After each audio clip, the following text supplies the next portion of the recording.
Assalamualaikum warahmatullahi wabarakatuh. Hai Ananda semua, apa kabarnya? Selamat pagi.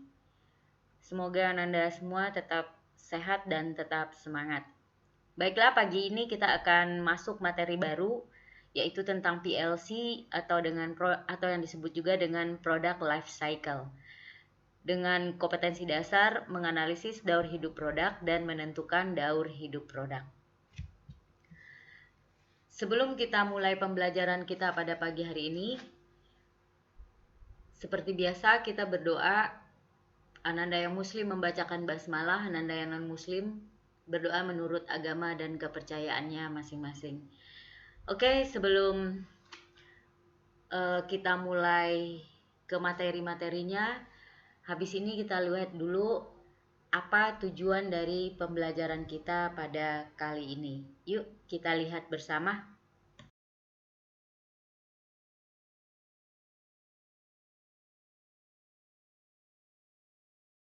Seperti yang Anda lihat di layar, bahwa tujuan pembelajaran kita pada pagi hari ini atau pada sesi ini ada 4 macam. Anda bisa membacanya. Silahkan dibaca apa tujuannya. Jadi setelah nanti Anda mempelajari product life cycle atau daur hidup produk, maka Anda akan memperoleh ini pada sesi ini. Memperoleh 4 poin ini pada sesi ini. Silakan dibaca. Oke, tanpa membuang waktu, yuk kita lihat apa saja materi yang akan kita pelajari dalam PLC ini.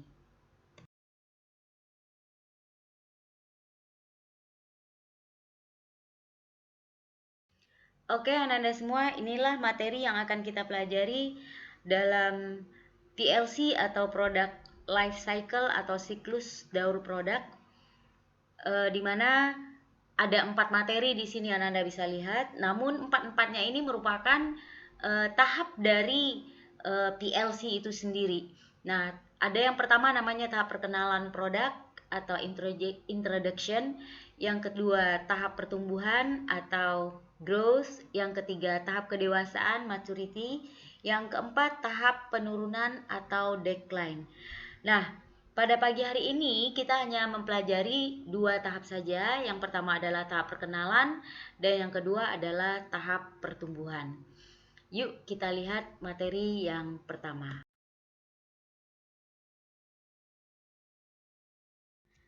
Sebelum kita melangkah ke pembelajaran tentang pengertian PLC, baiknya kita bahas dulu sedikit mengenai bahwa suatu produk itu memiliki siklus daur hidup.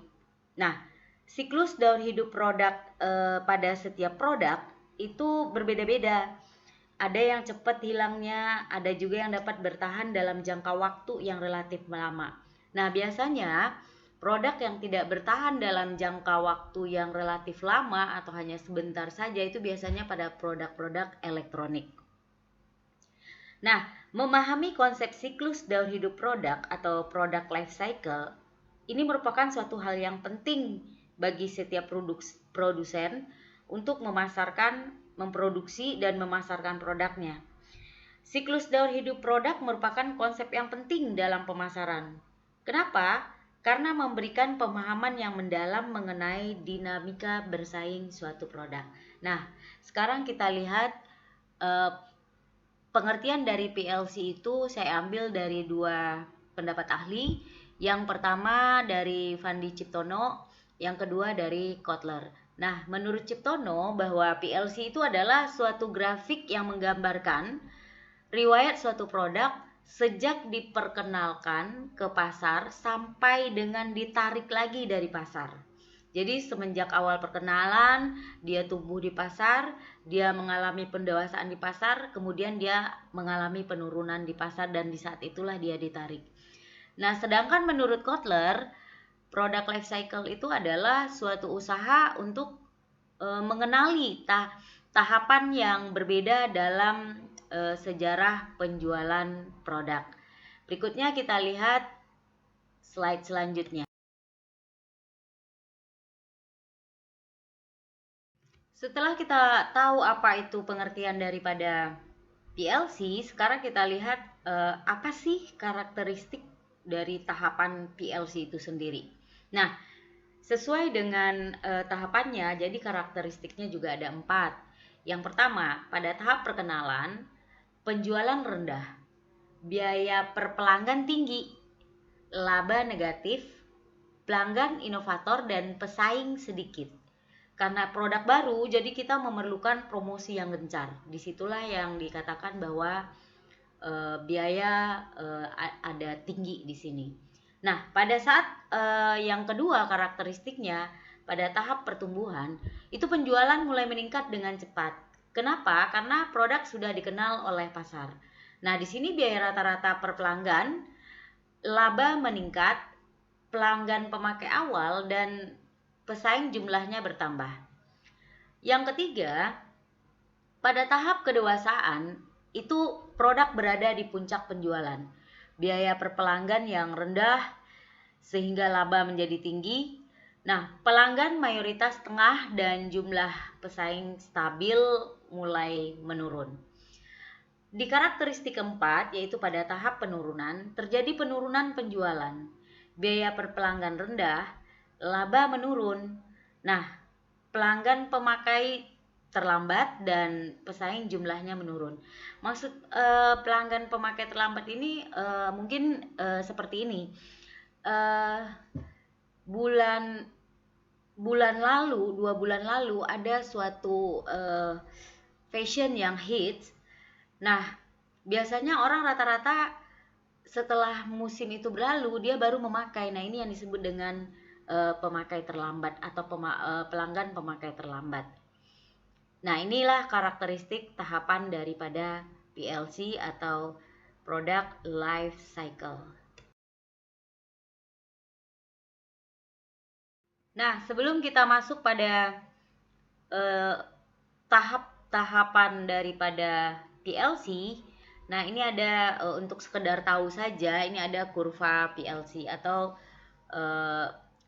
kurva siklus daur hidup produk, di mana ada masa pengenalan di sini, introduce, terus ada growth, ada maturity, ada decline atau penurunan. Jadi perkenalan, pertumbuhan, maturity, dan decline. Nah, di sini ini yang di sini nih rentang waktunya. Nah, yang garis hijau ini adalah profit atau laba. Nah, sementara garis yang di atas ini memperlihatkan pendapatan atau revenue. Nah, ini yang disebut tadi laba rendah di sini di saat pengenalan itu. Di saat growth itu laba mulai meningkat. Laba mulai meningkat. Nah, pada saat kedewasaan laba meningkat tapi mulai mengalami sedikit penurunan sampailah kepada saat decline itu laba benar-benar turun.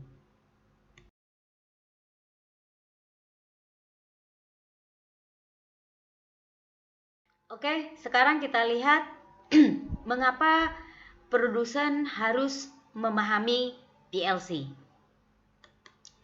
Tadi saya sudah sempat ulas bahwa pada prinsipnya alasannya yaitu hampir setiap produk di dunia ini memiliki siklus hidup produk.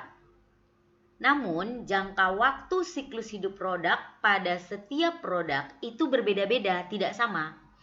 Ada yang jangka waktu hidupnya, siklus hidupnya panjang, ada jangka waktu siklus hidup produk tersebut pendek. Nah, produk-produk yang memiliki jangka waktu yang pendek itu biasanya produk-produk yang berorientasi pada teknologi seperti komputer, televisi, dan ponsel. Nah, itu Ananda bisa lihat yang ada di pasaran sekarang berganti terus. Nah, yang alasan berikutnya bahwa siklus hidup produk itu merupakan konsep penting yang memberikan suatu pemahaman mengenai dinamika kompetitif dari suatu produk. Nah, untuk itulah produsen harus memahami siklus daur hidup produk. Nah, alasan yang berikutnya adalah tahapan-tahapan dalam siklus daur produk itu merupakan proses perjalanan hidup suatu produk mulai dari diperkenalkannya kepada pasar atau market hingga pada akhirnya hilang di pasaran. Nah, untuk memperpanjang umur hidup suatu produk, produsen harus bekerja keras, melakukan berbagai strategi agar produknya dapat bertahan lebih lama lagi di pasar. Mungkin salah satu caranya dengan mengganti kemasan. Anda bisa lihat salah satu produk sampo, maaf menyebutkan merek, itu saya tentang Clear. Itu setiap tahun kemasannya berganti terus sampai berbentuk seperti sekarang. Nah, itu salah satu cara juga untuk supaya customer itu tidak bosan dan juga mungkin untuk mempertahankan produk itu bertahan lebih lama di pasar. Nah, inilah beberapa alasan mengapa produsen harus memahami PLC atau Product Life Cycle.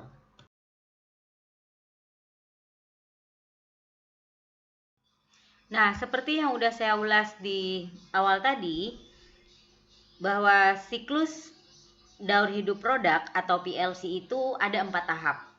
Nah, tahap perkenalan adalah tahap yang pertama dalam siklus daur hidup produk, di mana di sini produsen memperkenalkan produk barunya kepada pasar atau masyarakat umum. Nah, tahap perkenalan ini merupakan suatu periode pertumbuhan penjualannya itu lambat saat produk itu diperkenalkan di pasar. Pada tahap ini, promosi yang dilakukan harus agresif dan menitik beratkan pada merek. Nah, promosi ini ditujukan kepada pembeli potensial agar sadar akan ciri-ciri penggunaan dan kelebihan dari produk baru tersebut.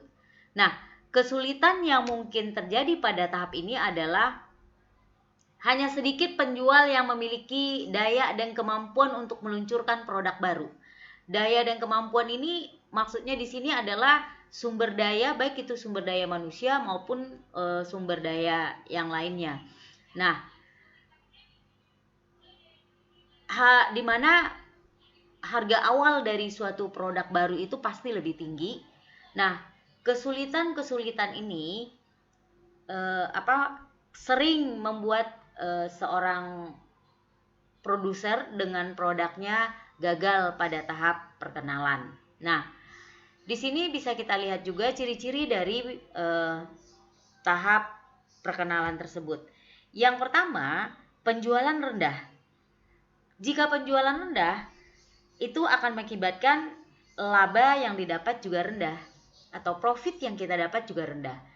Yang kedua, volume pasar berkembang lambat karena tingginya market resistance.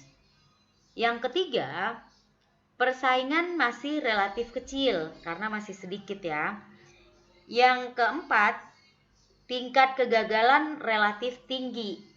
Mungkin karena kesulitan-kesulitan akan daya dan kemampuan yang dimiliki pada saat tahap perkenalan ini, sehingga banyak produk itu gagal di tahap ini. Yang kelima, produk masih banyak dimodifikasi dalam pengujian dan pengembangan. Yang keenam, biaya produksi dan pemasaran sangat tinggi. Yang ketujuh, distribusinya masih terbatas. Yang kedelapan, promosi difokuskan pada usaha membangun permintaan awal atau primary demand, yaitu permintaan pada kelas produk bukan pada merek produk. Nah, inilah ciri-ciri daripada tahap perkenalan dari suatu produk atau disebut juga dengan introduction.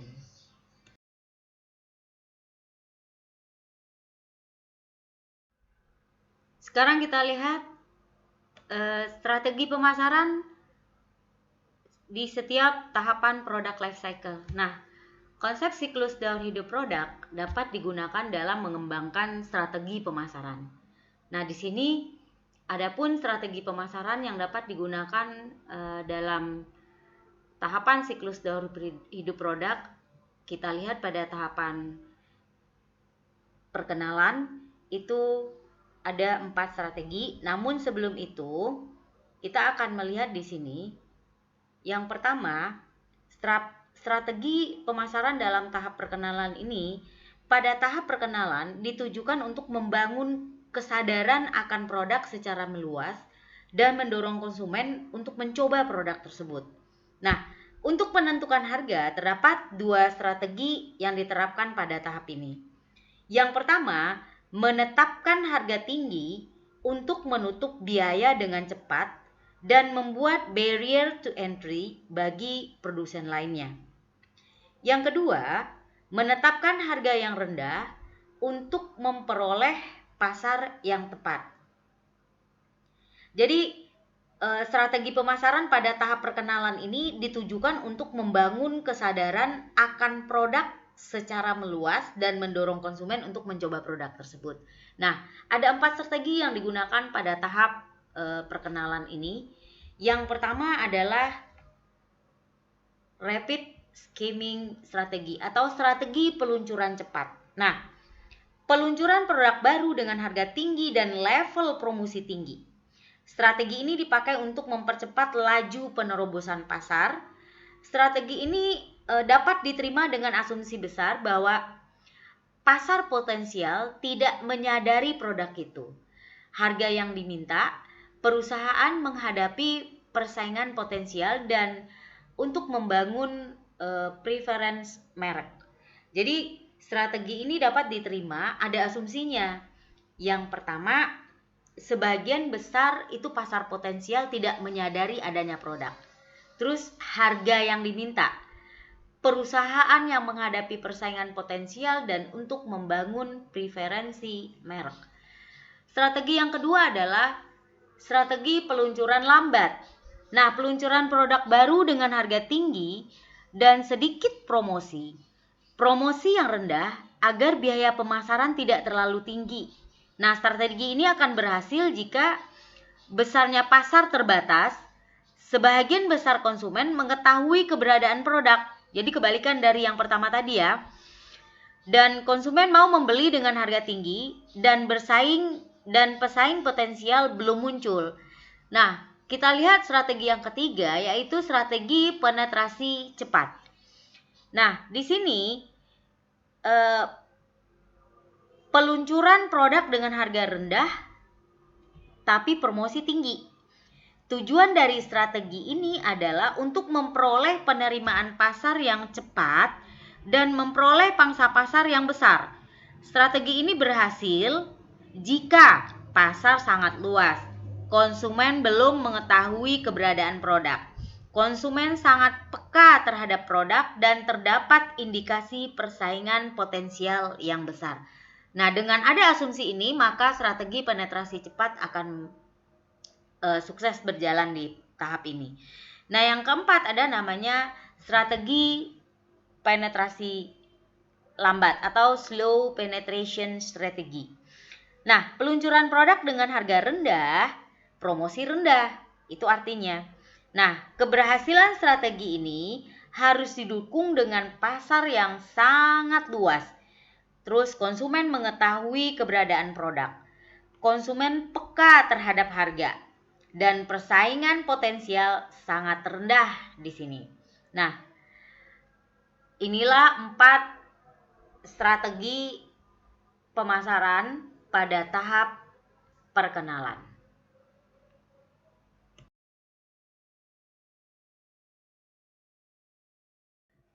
Sekarang kita masuk pada tahap kedua dari siklus daur hidup produk, yaitu tahap pertumbuhan. Nah, di tahap pertumbuhan ini itu ada 2 kelompok, bisa dibedakan menjadi 2 kelompok. Yang pertama ada namanya rapid growth, yang kedua ada namanya slow growth. Yang pertama, pada tahap pertumbuhan ini kita dapat melihat ciri-cirinya. Yang pertama adalah produk telah diterima di pasar, penjualan meningkat, laba juga meningkat. Berikutnya akan kita lihat rapid growth dan slow growth.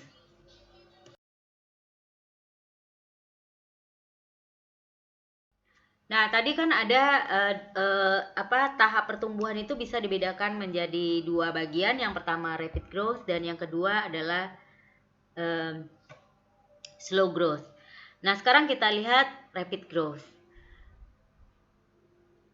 Tahap rapid growth itu ditandai dengan melonjaknya tingkat penjualan perusahaan dengan cepat karena produk telah diterima dan diminta oleh pasar.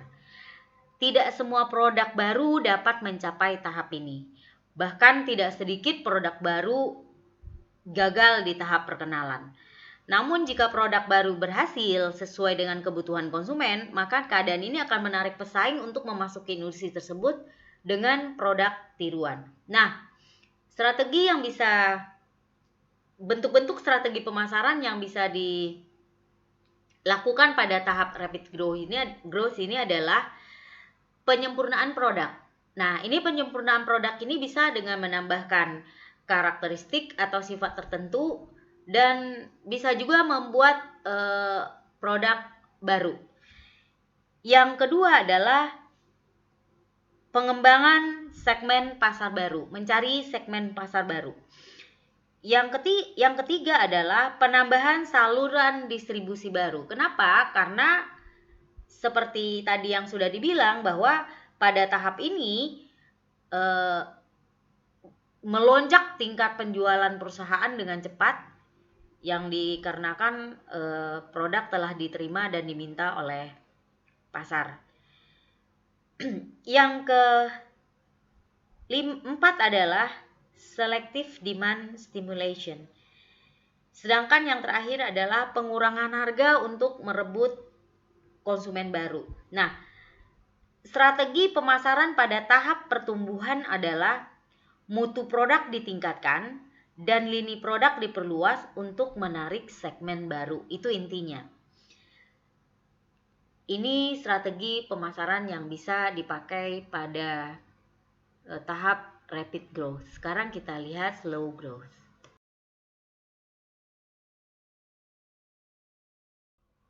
Sedangkan strategi pemasaran pada slow growth adalah yang pertama memperkuat dan mempertahankan posisi pasar. Yang kedua, membangun kesetiaan konsumen dan supplier. Yang ketiga, memberikan layanan purna jual seperti servis dan suku cadang. Yang keempat, peningkatan produk. Yang kelima, mencari peluang di pasar baru. Yang keenam, perbaikan dan penyegaran tema promosi. Nah, pada tahap slow growth ini, pesaing semakin banyak yang keluar dari pasar disebabkan oleh semakin berkurangnya keuntungan atau daya tarik industri. Jadi, pada tahap ini penjualan masih meningkat, namun dengan pertumbuhan yang semakin menurun. Nah, makanya dikatakan bahwa sebagian pasar telah dijangkau karena produksi perusahaan telah digunakan oleh mayoritas konsumen. Nah, situasi ini akan menyebabkan perusahaan sudah mulai memperbarui produknya agar dapat mempertahankan penjualannya dalam pasar. Nah, pada umumnya yang dilakukan usaha itu adalah memodifikasi produk dengan menyempurnakan model, yaitu style improvement, guna memantapkan posisi produknya di pasar. Di sini laba juga akan semakin sulit diperoleh perusahaan dan penyalur atau supplier karena persaingan harga akan cenderung menyebabkan penurunan harga. Jadi yang mengakibatkan nanti pesaing makin banyak yang keluar dari pasar disebabkan oleh semakin berkurangnya keuntungan atau daya tarik industri tersebut. Nah, ini bisa juga yang saya sebutkan tadi, itu bisa juga dikatakan sebagai ciri-ciri dari tahap slow growth.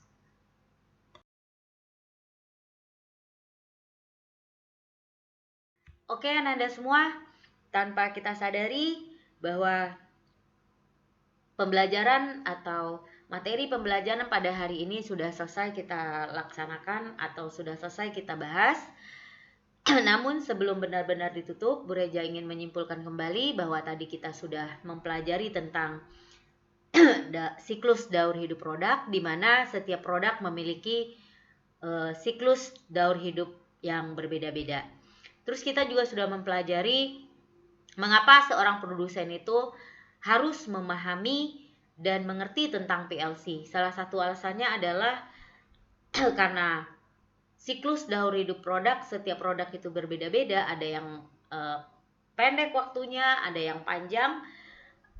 Nah, atau ketika produknya sudah tidak diminati oleh pasar, maka si produser akan bekerja keras untuk membuat bagaimana supaya produknya bertahan di pasar. Terus kita sudah mempelajari tahap dari siklus daur hidup yang pertama, yaitu tahap perkenalan dengan ciri-cirinya penjualan masih rendah, laba rendah, dan sebagainya. Terus kita juga sudah mempelajari strategi yang dipakai dalam tahap perkenalan ini, strategi pemasaran.